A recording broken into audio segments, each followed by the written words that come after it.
اللهم صل على سيدنا محمد وسلم صلوا عليه وسلم عليك سيدي يا رسول الله صلاه والسلام عليك يا حبيب الله وعلى اله وصحبه سيدي يا رسول الله صلى الله عليه وسلم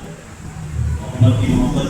میرے حقیقت ہے اور اسی مقامی نام محمد ہے اس محبت سے وفا انہیں تم دے رہے ہیں یہ جہاں چیز ہے کہ اللہ قلم دے رہے ہیں محمد کی محبت ان کے رشتوں سے بالا ہے اور یہ رشتہ ہمیں قانون کے رشتوں سے آتا ہے اور بے شک محمد کے لیے ساتھ ہماری اعلیٰ افراد کو خالی نہیں کرتی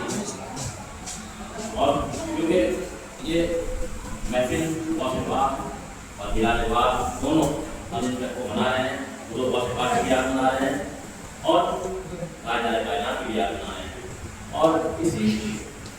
مہینے میں ایک اور عظیم ہستی ہیں جن کا ان سے بات ہو کر نظام الدین ہم کو اعلان کیا ہم دیان میں رہتے ہیں سامنے پاک میں دیان میں رہتے ہیں مقبول اللہ کی اللہ تعالی جیسا کہ چلے کا دیان ہے انہی کے بیماریاں حضرت نظام الدین ہم کو اعلان کیا ان کی بھی عجیب شان ہے اور ان کی بھی عجیب شان ہے اور آپ دیکھو کہ پیر کی خدمت نے سامنے پاک کو کیسا بنا دیا اگر پوری دنیا کے اندر آپ اگر پوچھو کہ سامنے پاک کا مزار کہاں ہے سامنے پاک کا آستانہ کہاں ہے کام کے لیے شریف چلے جاؤ یعنی بڑے بڑے صبر کرنے والے ہوئے امام علی مقام کا صبر کیسے صبر ہے ستائے جانے کائنات کا صبر کیسے صبر ہے صحابہ اکرام کا صبر کیسے صبر ہے لیکن بابا صاحب نے مرشد نے کس کو سامنے بنا دیا فرمایا کوئی انداز کر سکتا ہے اس کے زور بات کا ادان ہم نے ان سے بدل جانے تبدیلی اس کو ذوق یعنی پیدا کیا کرتے ہیں اپنے مرشد کا ادب کس انداز میں کیا ادب یہ تھا کہ آج آپ غور کرو خانقاہوں کے اندر دیکھ لو جہاں کھانا بناتے ہیں کھانا کھلاتے ہیں کسی کھانا کھلانے کی ڈیوٹی ہوتی ہے تو آپ کھانا دیکھ لو وہاں آپ اس کو سپورٹ ڈیوٹی کرو گے سب سے پہلے اپنا انتظام ہے نا آپ کہو گے بھائی شادی ہے دعوت ہے تو شادی میں جنگل کیا ہے کہتے بھائی کھانے کا انتظام آپ کو کرنا اب وہ سب سے پہلے اپنا نکال لے گا اور اپنے دوستوں کا نکال لے گا تو اچھا ہم تو مدرسے میں رہتے ہیں مدرسے میں بچپن سے ہم نے دیکھا ہے کہ جس کی ڈیوٹی لگائی بھائی کہ ہم ان کی دائرے اس پر پوری نہیں پائے بلکہ بات یہ ہے کہ تم احساس نہیں ہوتا کہ تم کر کیا رہا تجھے کرنا کیا آتا ہے کر کیا رہا سارے آپ کی بات کو سنتے ہیں آپ اپنی مسلم نبی شکر رحمۃ اللہ علیہ کے واقعات کو سنتے ہیں ان کی زندگی کو سنتے ہیں نظام الدین اولیاء رحمۃ اللہ علیہ کی زندگی سنتے ہیں غوث پاک کی زندگی سنتے ہیں غوث پاک کی جہاد میں روزے دے رہے ہیں لیکن غوث پاک وہ ہے کہ 40 سال اوپر پیاسے بلا رہے ہیں جب یہ مقام حاصل کیا ہے تو کیا بات ہے کہ سارے پاک میں آپ کی والدہ آپ کی بات چھوڑنے کے بعد کہا بھائی بچے کا خیال رکھنا اب بچے کا خیال رکھنا آپ کے ایسا ہے کہ کھانے پینے سے وہ کرتا ہے احتیاط یہ کھانے کا زندگی سے دینے کے لیے تو بابا صاحب نے آپ کی میٹنگ آنے آگے لنگر سے کہا کہ ایسا ہے علاؤدین میں ڈیوٹی لنگر پر کھانا کھلانا اب یہ دیکھ لو کہ 12 سال گزر گئے کھایا ہی نہیں لنگر سے اگر بابا صاحب کو نہیں پتا تھا بھائی روز ان کی صحبت میں بیٹھ رہے اٹھ رہے جاگ رہے سو رہے بیٹھ رہے گھوم رہے سامنے آ رہے کہ بابا فریض رحمۃ اللہ علیہ کو پتا تھا یہ سو کیوں رہا یہ کمزور کیوں رہا کوئی پوچھا نہیں لیکن وہی تھا کہ وہ بنانا تھا کہ دنیا میں دوسرا کوئی بھائی ایک محبوب زبانی ہے کہ محبوب الہی ہے یہ مخدوم العالمین بنا دیا تمام عالمین کا مخدوم بنا دیا ایسا بنا دیا کہ آپ غور کرو کہ سامنے پاک کرنے تیار ہے کہ آج آپ اپنی بات کہنا کتنا مشکل ہے اپنی کوئی بات کہنا کتنا مشکل ہے کہ آپ کے پاس بہت سارے طرح ہیں اور انہیں کس جگہ آ کر اللہ کا اور اس کے رسول کا پیغام پہنچا دیا اس دریا میں آنے کے بعد کہہ دیا لا الہ الا اللہ محمد رسول اللہ صلی اللہ علیہ وسلم وہ ہے سامنے پاس تو سامنے پاس کی شان ہو کہ 12 سال تک نہ کھایا نہ پیا اس کے باوجود آپ جب آپ کی والدہ آئی کہا اب بچہ بڑا ہو گیا ہوگا جوان ہو گیا ہوگا جا کے اللہ کو دیکھ لو پہنچی دیکھتی ہیں تو سو کے کمزور پسندیوں کا ڈھانچہ ہے کہا اب غصہ بھی آیا اپنے بھائی کے پاس گئی کہ بھائی کہ میں تو اس لیے چھوڑ کے گئی تھی کہ یہاں کھا لے گا پڑھ لے گا تجربہ رہے گا لیکن یہ سو کے پسندیوں کا ڈھانچہ بن گیا تو ہاں اب بلایا آپ بیٹے کیا بات آپ کی ڈیوٹی تو لندن میں تھی آپ کو تو کھلانے کی ڈیوٹی تھی آپ کو ایسے کمزور میں ہو گئے کہ حضور میں نے کھائے تو بہت زیادہ بھوک لگتی تھی تو ایک وقت پاکوں سے بجاتے تھے گلر کے پتے گلر کھا لینا تھا اس سے اپنی زندگی گزارے لیکن یہ ہمت ہوئی کہ مرشد سے پوچھنے کے حضور کیا میں بھی کھا سکتا ہوں آپ غور کرو کہ وہ کیسی تربیت تھی کیسی صحبت تھی کہ یہ بھی پوچھنے کی ہمت ہوئی کہ حضور بھوک لگ رہی ہے کیا لندن میں سے میں بھی کھانا کھا سکتا ہوں آج مرید کے حال کیا ہے آج مرید کے معاملات کیا ہے وہ پیر پر اپنی مریدی کو ٹھوکنا چاہتا ہے اور کیونکہ آج کل حالات اس وقت ہے کہ پیری مریدی ایک پیشہ بنا لیا پیر جب تک اندر یہ عاجزی اور انکساری اور یہ اس کے اندر جذبہ نہ ہو کہ وہ خدا کی مخلوق کی خدمت کرے. خواجہ غریب نواز رحمۃ اللہ علیہ فرماتے ہیں کہ مرید کے بارے میں آپ نے فرمایا کہ پیر کو چاہیے اپنے مرید کو حکم دے، تاکید کرے کہ جو اس کی کفالت میں ہے، اس کا بھائی ہو سکتا ہے، بہن ہو سکتی ہے، بچے ہو سکتے ہیں، بیوی ہو سکتی ہے، بوڑھے ماں باپ ہو سکتے ہیں، کوئی اور بھی ہو سکتا ہے اس گھر میں، کہا کہ مرید کو کہے کہ ان کے لیے کما، حلال رزق کما، اور لانے کے بعد ان کی خدمت میں پیش کر دے. اب دے کر دیا انتظام کھانے پینے کا، اب وقت بچا، کہا کہ وقت پیر کی خدمت میں گزارے. اب معاملہ الٹا ہو گیا کہ وہ پیسہ تو پیر کی خدمت میں جا رہا اور گھر پڑھاؤ، نہ تو خدا نہ ہونا نہ کمانے رہنا ایسے لانا مشکل ہے سلامت رہنا. تو جب اس نے جو سیکھنا تھا، کیا سیکھنا تھا کہ اسے کہ ماں باپ کے حق کیا ہے، بہن کا حق کیا ہے، پڑوسی کا حق کیا ہے، اولاد کا حق کیا ہے، دوست کا حق کیا ہے، غریب کا حق کیا ہے، ملک کا حق کیا ہے، ہمارے وطن کا حق کیا ہے، اسے کچھ بھی نہیں پتا. بس وہ تو آیا نذرانہ دیا اور چلا گیا. آپ خواجہ صاحب فرماتے ہیں کہ وہ پیر اگر کس نے امید کرے کہ اسے دنیا کا کوئی فائدہ ہو جائے گا، آپ فرماتے ہیں وہ پیر نہیں ہے، دنیا کا کتا ہے، کتا ہے، کتا ہے. اور پھر فرماتے ہیں کہ وہ مرید اگر اس لیے مرید ہو کہ مجھے دنیا کا فائدہ ہو جائے گا، آپ فرماتے ہیں کہ وہ بھی مرید نہیں ہے بلکہ وہ دنیا کا کتا ہے، کتا ہے، کتا ہے. تو جب تک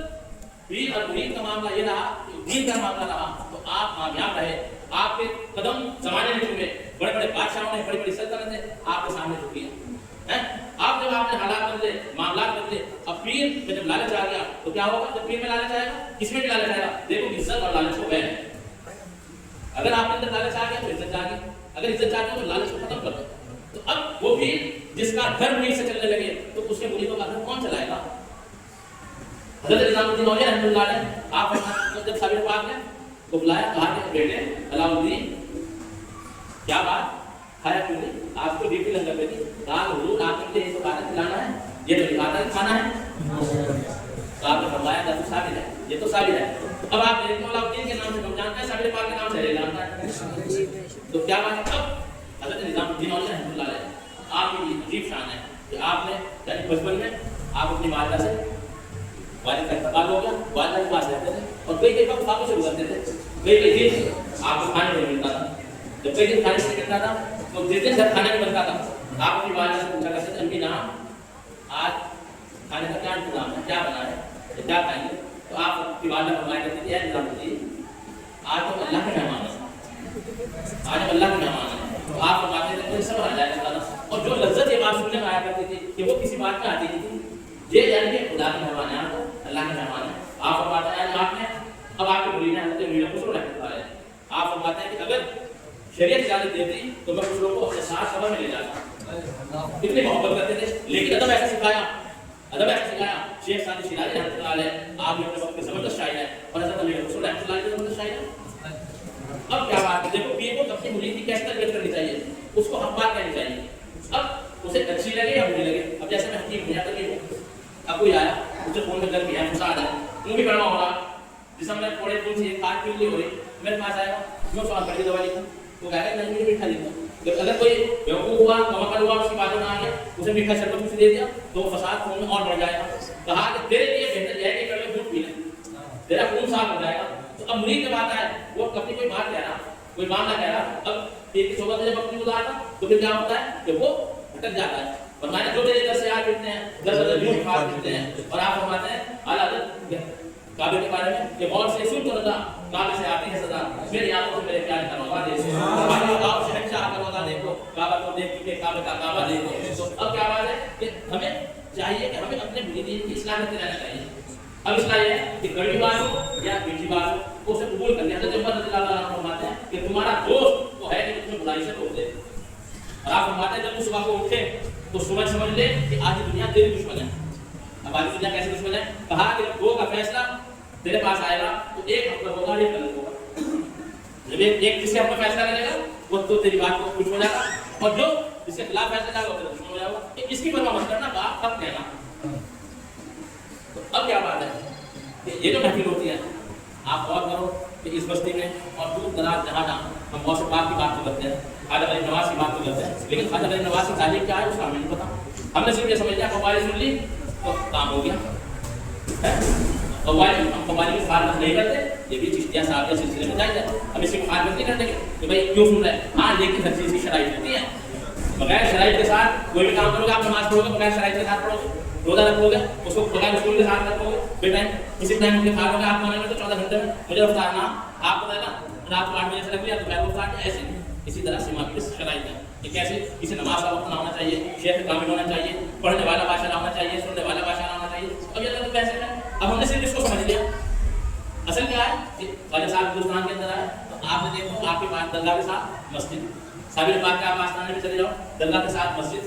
آپ دہلی چلے جاؤ نظام الدین اولیا کے بارگاہ میں درگاہ شریف کے ساتھ مسجد ہے, آپ قرطبی بختیار کاکی رحمۃ اللہ علیہ چلے جاؤ درگاہ شریف کے ساتھ مسجد ہے, آپ یہاں بستی میں آپ دیکھ لینا کتنے بزرگ اولیاء کرام نام فرمائے ان کے ساتھ مسجد ہے. کیوں ہے مسجد ہے؟ اگر نماز کی کوئی اہمیت نہیں تھی, کوئی حقیقت نہیں تھی, کوئی ضرورت نہیں تھی تو مسجد بنانے کی کیا ضرورت آ رہی تھی؟ صابر پاک کا نام لینا, صابر پاک کے جا جاؤ وہاں مسجد ہے, آج کی مسجد ہے وہ, آپ دادا نواز رحمۃ اللہ علیہ چلے جاؤ وہاں دیکھو خدا کے ساتھ مسجد. اور پھر یہ تو ان کے غلاموں کی بات ہے, آقا کی بارگاہ میں چلے جاؤ, حضور رحمۃ اللہ علیہ کی بارگاہ میں چلے جاؤ, مسجد نبوی حضور کے خدا کے ساتھ مسجد. اگر کہاں کہاں مسجد ہے تو مسجد ہوتی کس لیے ہے؟ تو بتا نماز پڑھنے کے لیے مسجد ہے. تو پھوڑتا رہو اسے, پٹکتا رہو اسے, تو کیا ہوگا؟ رہے گا یہیں کا چرچا رہے گا, تو چرچا تو رہے گا. نماز تو پڑھنی پڑے گی. ارے مولا کائنات کا ذکر کرتے ہو تو مولا کائنات کی کیا بات ہے کہ آپ حالات یہ ہے کہ فرض نماز میں آپ مسجد میں جب جاتے ہو نا, مسجد میں جانے کے بعد کیا ہوگا؟ اب آدمی جائے گا, لا کے دیکھے گا تو پنکھا کہاں چل رہا,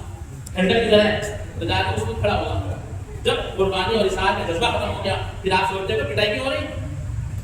تجھے اپنی گرمی تو گرمی لگی, اپنا دکھ تو دکھ لگا, تجھے تو سوچتا کہ شاید اس سے زیادہ گرمی کسی اور کو لگ رہی ہو, کوئی ہو سکتا ہے بیمار بھی ہو, تکلیف میں, کوئی یار اس کے نیچے بیٹھ جائے, تو سائڈ پہ بیٹھ جائے. آپ دعوتوں کے حال دیکھ لو, آپ کسی شادی میں چلے جاؤ, بیاہ میں چلے جاؤ, لنگر میں چلے جاؤ, آپ کے سامنے ایک دم اس پہ ایسے چھٹے گے جیسے کتے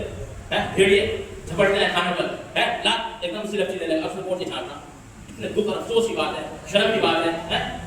بابا صاحب رحمۃ اللہ علیہ کی بات تو ہے کہ 10,000 آدمی آپ کے دسترخوان پہ کھانا کھایا کرتے تھے, جبھی تو ایک نظام